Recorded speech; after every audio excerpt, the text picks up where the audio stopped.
Bismillahirrahmanirrahim. Assalamualaikum warahmatullahi wabarakatuh. Alhamdulillah, wassalatu wassalamu ala rasulillah wa ala alihi wa sahbihi wa la hawla wa la quwwata illa billah. Pemirsa Akhbar TV, semoga selalu dalam lindungan dan kasih Allah Subhanahu wa taala. Kembali kita berjumpa dalam tausiah. Semoga tausiah ini menambah iman dan takwa kita kepada Allah. Telah kita jelaskan tentang urgensi doa dan dahsyatnya doa bagi seorang hamba. Akan tetapi bersama dengan doa yang diperintahkan oleh Allah dan dampaknya demikian dahsyat, membawa perubahan demikian besar dan menyelamatkan hamba, banyak orang mengatakan, aku telah berdoa, namun apa hasilnya? Aku telah capek dalam berdoa dan seterusnya. Aku telah berdoa namun tidak ada jawaban dari Allah Subhanahu wa taala. Apa yang kurang? Dan akhirnya mereka pun lari dan berdoa kepada Allah Subhanahu wa taala. Sesungguhnya dalam hal ini Allah Subhanahu wa taala tidaklah mengingkari janji. Allah selalu menepati janjinya, dan Allah mengatakan dalam surat Al-Baqarah ayat 186, wa idza sa'alaka ibadi anni fa inni qarib. Bila hambaku bertanya kepada Muhammad tentang diriku, maka jawablah, aku ini dekat. Ujibu da'watad da'i idza da'an. Aku kabulkan doanya orang-orang yang berdoa kepadaku. Maka dari itu syaratnya falyastajibu li wal yu'minu bi la'allahum yarshudun. Hendaklah mereka mengikuti seruanku, beriman kepadaku, agar mereka benar-benar mendapatkan petunjuk. Kalimat terakhir ini patut untuk kita ungkap bahwasanya pentingnya kita mengikuti aturan Allah Subhanahu wa taala di dalam kita berdoa. Dan Allah telah mengingatkan pula kepada kita, ud'uuni astajib lakum. Doalah kepadaku, aku kabulkan doa kalian. Ma'asyarul muslimin rahimani wa rahimakumullah. Pertanyaannya, bagaimana kita mendapatkan atau kiat-kiat apa yang bisa kita jalankan dalam meraih terkabulnya doa? Banyak cara, dan bahkan telah dibukukan oleh para ulama dalam berbagai macam kitab-kitab mereka. Namun kita simpulkan di sini beberapa cara yang penting untuk kita lakukan. Yang pertama yang harus kita lakukan ketika berdoa, hadirkan hati di saat kita berdoa. Berapa banyak di antara kita berdoa namun hati kita melanglang buana. Kita berdoa ketika hati kita di kantor, di pasar, dalam urusan dan yang lainnya. Kita berdoa, Rabbana atina fid dunya hasanah wa fil akhirati hasanah, tapi hati kita melantur kemana-mana. Dan ini adalah sesuatu yang menangkal terkabulnya doa tersebut.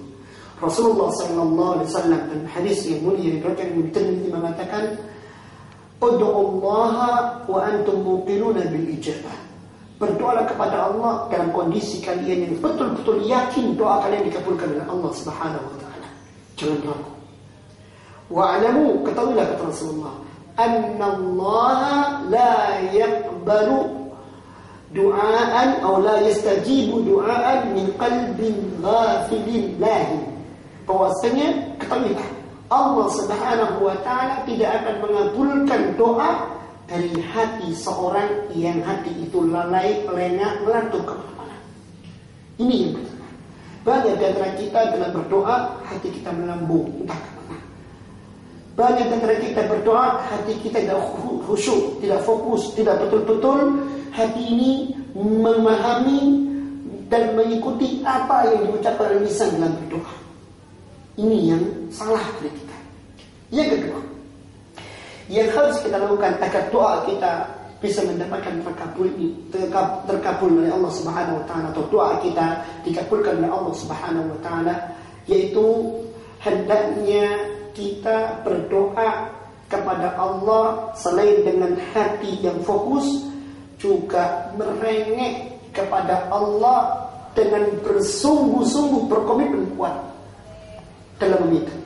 Jangan kemudian kita meminta kalau engkau mau ya Allah, jangan. Minta dengan sungguh-sungguh dan kemudian merengek di dalam berdoa. Karena ini yang dilakukan Rasulullah SAW. Lihat apa yang disahkan oleh Imam Bukhari ketika meriwayatkan peristiwa perang Badar. Bahwa saya disebutkan di situ Rasulullah SAW mengangkat kedua tangannya menghadapkan diri ke kiblat dan perangnya dalam berdoa. Subhanallah. Ini yang kurang bagi kita. Kita berdoa, kita sekali mengucapkan langsung cabut keluar entah kemana. Kita berdoa, sekali mengucapkan kita tidak pernah mengulangi. Ya. Rasulullah SAW mengulang-ulangi. Dan ada sebuah ilustrasi. Ketika pintu diketuk pertama kali, bisa jadi pintu ketukan itu tak pernah dihiraukan. Tapi ketuk dua kali, orang tuan rumah bertanya-tanya, siapa kiranya? Diketuk 3 kali dan sekian kali, maka pasti akan muncul sebuah peristiwa dibukanya pintu itu dan kemudian disambut orang yang menutup pintu itu dengan baik. Hajatnya terpenuhi dan kemudian kebutuhannya pun dikabulkan. Inilah ilustrasinya. Kita dalam doa begitu juga. Dan Rasulullah SAW berdoa mengulang-ulang. Ketika dalam perang Badar, Rasulullah mengatakan, Allahumma anjisni ma wa'adtani. Allahumma anjisni ma wa'adtani. Allahumma anjisni ma wa'adtani. Ya Allah, kabulkan kepadaku, penuhi janjimu kepadaku. Ya Allah, penuhi janjimu kepadaku. Perang Badar 313 pasukan Rasulullah SAW sebagian berkuasa melawan 1.300 pasukan musuh dalam keadaan mereka bersenjata lengkap, jumlah yang tak sebanding, kekuatan yang tak sebanding. Rasulullah minta kepada Allah Subhanahu wa ta'ala, Allahumma anjisni ma wa'adtani, Allahumma anjisni ma wa'adtani. Merengek kepada Allah Subhanahu wa ta'ala. Bahkan Rasulullah mengatakan, Allahumma intu laka hadhihi al-asla min ahli al-Islam la tu'bad fil ardi abada. Ya Allah, bila engkau kalahkan jumlah yang kecil dari kaum muslimin ini, maka engkau tidak akan disembah di muka bumi selamanya. Sampai dan merekanya burdanya jatuh. Abu Bakar Siddiq mengambil burda itu dan dipakai kembali kepada Rasulullah SAW, mengatakan, Ya Rasulullah, kata kamu nasyadu rabbak. Ya Rasulullah, cukup sudah. Rengekanmu kepada Allah cukup. Muncul peristiwa yang luar biasa. Allah mengirimkan 1.000 tentara mereka. Dan diabadikan dalam surah Al-Anfal ayat 9. Allah mengatakan, Istaghfiruna rabbakum fastajaba lakum anni umittukum bi alfin minal malaikati murdifin. Ketika engkau beristighfar Muhammad, memohon pertolongan kepada Tuhanmu dalam keadaan gentingmu, kami kirimkan 1.000 tentara malaikat kepadamu untuk memperandakan pasukan musuh itu. Mari.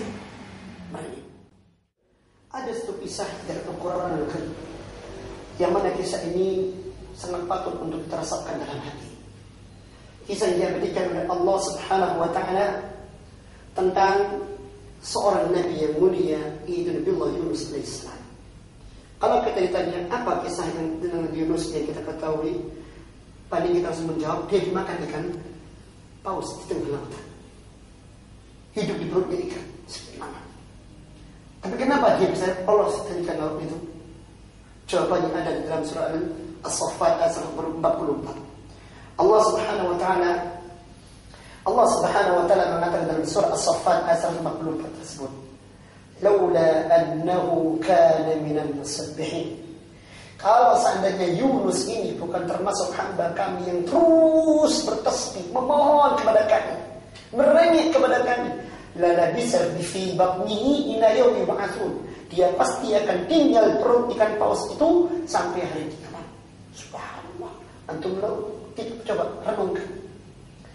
Hidup di perut ikan paus, dari betera dimakan oleh ikan paus di tengah samudra. Kalaupun dia keluar dari perut ikan paus, maka sebenarnya adalah samudra yang luas, tak ada darat.